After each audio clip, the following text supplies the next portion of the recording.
I ran back to Mum and Gord, but they weren't where I'd left them. They'd been moved to some other room that had a window. They were sleeping together in the bed, even though Gord had a little plastic box to sleep in next to Mum. Gord was wearing a toque. I leaned over the bed with the picture of Grandma, but they didn't open their eyes. Everybody was asleep, and I didn't know what to do. I sat in a chair beside Mum and Gord. Mum had told me I should use her phone to call people about Gord and Grandma. But where was her phone now? I wanted to call Lou and Ken. "Gord's here, man. Crazy, right?" I remembered I had T's contact info in my phone for Grandma. I texted him some pictures of me and Mum and Grandma and Gord.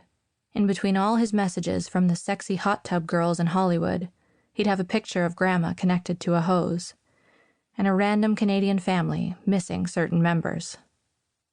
Then I remembered something from Call the Midwife. I emptied everything that was in my backpack onto the chair. I took my jean jacket off and lined my backpack with it so it was soft and warm in there.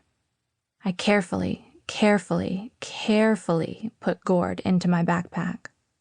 Mum didn't move or make a sound. Some parent. She was obviously lying to me when she said new mothers never sleep. Gord's toque was poking out of the top of my backpack. I took it off and put it in my pocket and pulled the strings on my backpack a bit so there was still an air hole for Gord. I put my backpack on my front. Gord was heavier than I'd thought. Whoa. Props to Mum for hauling Gord around like this everywhere. Now I knew why she was so exhausted all the time. I took a big sheet off the shelf and put it over my backpack. I tied it around my neck. It drooped down to the floor. I looked like the Pope.